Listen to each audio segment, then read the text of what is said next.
recently said something that really resonated with me. The more time goes by, and I'm reluctant to say this, but I believe it is true. The Israelis look like the Nazis, their rhetoric, their behavior. It's truly appalling. A Jewish state is behaving like the Nazis did. So, can you talk about this evolution? Why you say that? What the parallels are that stand out to you? Um, and when you started thinking this way? Well, I think that when the war first broke out on October 7th, for about the first 2 months, I did not think it was a genocide. I thought there was no question that the Israelis were committing war crimes, but I didn't think it was a genocide. But I think by mid December of 2023, it was becoming clear to me that it was a genocide. And of course, as you remember, I think it was December 31st of 2023. I think that's when South Africa filed its brief with the International Court of Justice. And I read that brief and then I watched what was going on. And I was convinced that it was a genocide. And I've thought so since. But as time has gone by and I've watched this genocide evolve, the more I am reminded of what the Nazis did in World War II. Uh, this is the period 1941 to 1945. And I actually teach on the Holocaust. I give lectures on it, and I've done an enormous amount of research. At one point, I thought about writing a book on it. So I know quite a bit about it. Um, I haven't done a lot of research in recent years, but I know the case quite well. And when you sort of look at the Israelis, the parallels are quite striking. Uh, First of all, just the rhetoric, and this was evident on October 7th and shortly after October 7th. And one could argue there was evidence of this kind of rhetoric even before October 7th. But it seems to me that if you listen to Israeli leaders talking after October 7th, they sound hardly different from the Nazis at all. The things that they say are just reprehensible, shocking. It's hard to believe that the Jews, and of course Israelis are Jews, would say such a thing, given what the Germans said back in the day.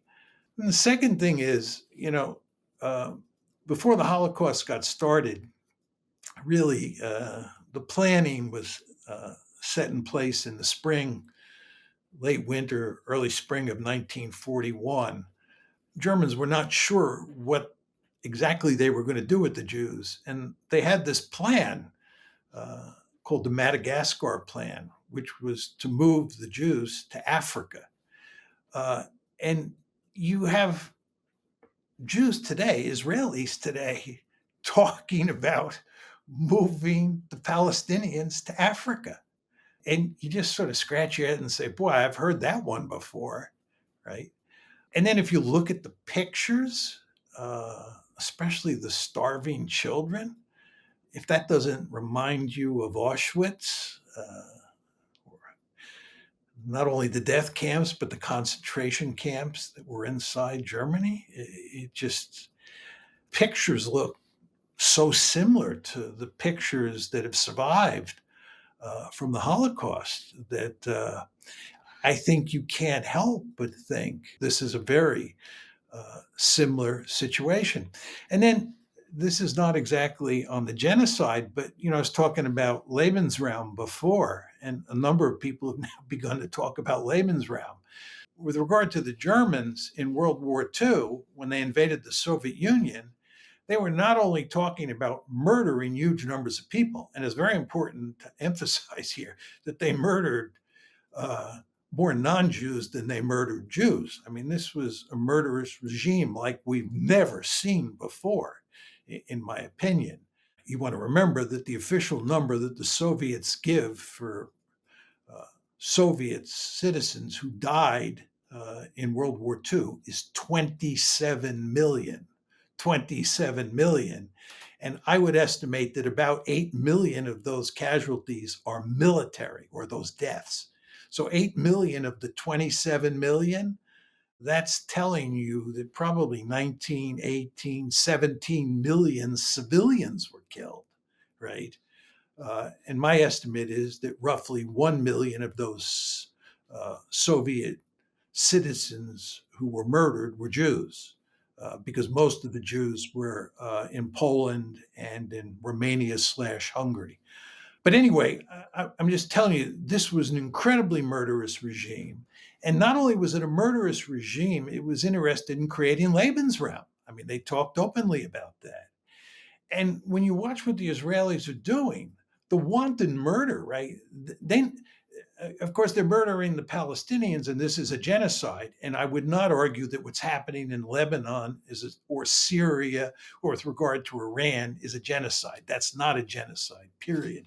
End of story. But nevertheless, the wanton killing of civilians in those countries by the Israelis is shocking to me.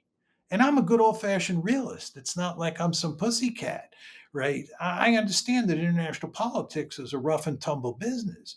But when you watch what the Israelis are doing in terms of just killing civilians and carving out Lebensraum in countries like Syria, countries like Lebanon, and so forth and so on, and just all the horrible, absolutely horrible things that are happening in Gaza and to some lesser extent in the West Bank, it certainly does look like the Germans. Yeah, and lest people think that you're taking this too far, this is a Times of Israel post that was deleted, but this is from it is from 2024, and it says Lebensraum needed for Israel's exploding population. Israel's population is projected to grow to 11.1 million by 2030. 13.2 million by 2040 and 15.2 million by 2048. That's why hanging on to the West Bank is such a contentious issue. Lebensraum. These people need places to live in a nation short of land mass. Compare Israel to its neighbor, Jordan. And it goes on and on. Now, this was deleted, but it was also written, and deleting just shows that there's good damage control. Here's something from 2014, also from Times of Israel. When genocide is permissible. So again, this can be like we were talking before, sometimes these things are useful. They're clarifying. So that's why also they can be deleted. But the idea that the lesson of the Holocaust is being perpetrated against Palestinians. I mean, the idea that never again somehow means, I mean, well, we know what it means. It means never again to a certain group of people and whatever it takes to another group of people.